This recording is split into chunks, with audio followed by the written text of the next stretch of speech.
bahwa ada beberapa aspek ya yang mungkin kita perlu highlight ya di kondisi sekarang ini, karena security itu kan ibarat kalau dalam bisnis itu ibarat di bisnis itu kan ada yang mesti berfungsi sebagai gas, ada yang sebagai remnya gitu ya. Kita nggak akan berani ngegas terlalu kencang kalau remnya nggak pakem gitu, kira-kira gitu. Cuman seringkali rem ini jarang dites sehingga akhirnya jadi ngegas kekencengan, jadi akhirnya kecelakaan gitu ya. Nah, padahal di kondisi yang era ini, yang tadi saya kalau lihat judulnya itu kan Information Security in Digital Era itu kan perusahaan atau bisnis dituntut untuk bisa cepat bergerak, lincah gitu ya. Kemudian harus banyak inovasi-inovasi, dan ini semuanya gas semua ini.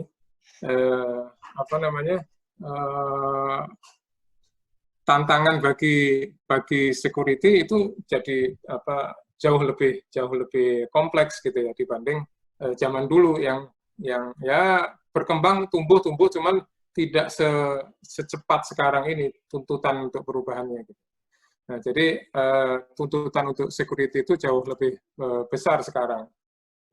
Kemudian yang kedua, kalau kita bicara security ya di sebuah organisasi atau perusahaan itu kan yang sama-sama menggunakan istilah security itu kan ada paling nggak ada security yang physical ya, yang toolsnya itu ya satpam, tugas keamanan dan sebagainya, itu ada ya security fisik lah. Kemudian security yang terkait dengan information technology dan operation teknologi kalau dalam konteks teknologi. Jadi kalau dalam konteks teknologi ada IT, ada OT, ada information technology, ada operation teknologi. Nah, ini dua hal ini secara tradisional punya kebiasaan, punya behavior yang berbeda. Ya, orang-orang IT sama orang-orang OT ini secara tradisional itu sudah beda. Orang-orang IT itu dia cenderung lebih dinamis ya.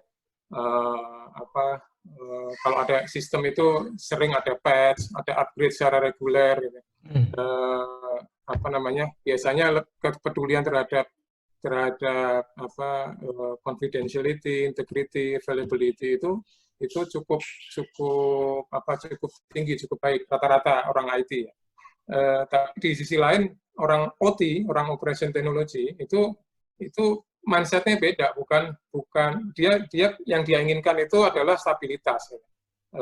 Yang penting mesin ini jalan, ya, pabrik bisa berjalan, bisa operasional, orang yang bekerja selamat, kemudian performanya bagus. Selama itu itu bisa dijaga, ya dia nggak peduli dia mau perlu upgrade atau ini sebenarnya sistem yang dipakai ini versi berapa, sudah di-patch atau belum, dan rata-rata nggak peduli itu. Nah, celakanya sekarang ini kan IT dan OT ini sudah convergen gitu. Jadi nggak bisa lagi dipisahkan antara IT dan OT, sehingga yang tadinya merasa aman-aman ya, kemudian tiba-tiba dikonekkan dengan IT, dengan dunia yang belantarannya beda gitu ya. Padahal mereka belum siap untuk bisa dikonekkan itu. Nah, itu padahal sistem-sistem seperti ini itu banyak dipakai di infrastruktur yang kritikal, di pembangkit yang pakai SCADA, pakai segala macam PLC dan lain-lain yang itu kalau ditanya ini buatan tahun berapa, mungkin sudah lupa kali karena sudah terlalu lamanya. Nah, itu sering kali jadi celah untuk masuk celah security ya. Nah, kemudian jadi yang kedua adalah masalah konvergensi IT dan OT. Kemudian yang ketiga tadi sudah disebutkan juga oleh Mas Dikdo, berbagai macam apa namanya threat ya, ancaman. Ya kalau dulu kan banyak apa namanya ya ancaman itu relatif terbatas ya. Kalau sekarang ya batasnya sudah nggak jelas karena semuanya saling terhubung gitu ya. Dan orang-orang itu sebagian penyerang itu sudah punya, bisa dibilang punya resource nggak terbatas, punya modal nggak terbatas untuk menyerang. Gitu. Tadi ada yang state sponsor atau yang di belakangnya itu ada sebuah organisasi yang mensponsori itu yang sangat sangat canggih gitu ya. Makanya disebut tadi advanced persistent threat gitu. Sudah serangannya advance dan dia persisten gitu. Kekeh gitu. Nggak berhasil sekarang ditungguin, tunggu celahnya kapan lengahnya masuk dia. Nah, itu ancaman jenis baru ya. Kemudian yang berikutnya ada perkembangan juga bahwa kalau dulu itu security itu adalah domainnya operasional. Jadi kalau kita ngelihat misalnya COVID aja. COVID yang versi 4 atau 4.1 itu rilis sekitar 2007 ya, yang 4.1. Itu proses ensure system security itu adanya di domain operasional. Jadi security itu adalah wilayah operasional, bukan di wilayah yang sebelumnya, proses sebelumnya. Sementara kalau kita ngelihat COVID-5 yang di 2012, apalagi COVID 2019, itu sudah naik levelnya, sudah dia masuk di proses di domain yang lebih awal, di align process and organization. Jadi lebih ke strategic level. Nah ini juga pergeseran-pergeseran yang perlu menarik untuk dilihat gitu ya. Kemudian yang ini juga menarik juga adalah di satu sisi ancamannya jauh sangat besar pertumbuhan ancamannya, tapi di sisi lain pasukan-pasukannya ini pemain-pemain bola ya tadi kata Mas Dikdo tadi itu sangat minim gitu. Di semua negara itu mengalami krisis SDM security. Jadi walaupun sudah digadang-gadang dari kapan bahwa kita ini sangat butuh,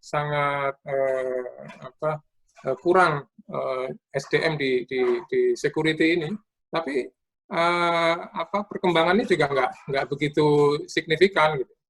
Kalau kita lihat misalnya di survei tahun misalnya dibandingin 2017, 2018, 2019, 2020 itu kenaikannya sedikit sekali gitu. Padahal ancamannya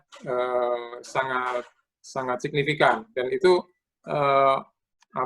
pasukan-pasukan atau itu adalah peluang ya baik dari sisi semua posisi ini memiliki peluang yang cukup baik ke depan, punya prospek gitu. Baik itu strikernya, defendernya, atau medical teamnya, itu ke depan punya prospek yang cukup sangat baik ya, karena di satu sisi pasarnya banyak membutuhkan dan tumbuhnya sangat signifikan, tapi di sisi lain supply-nya masih sangat kurang.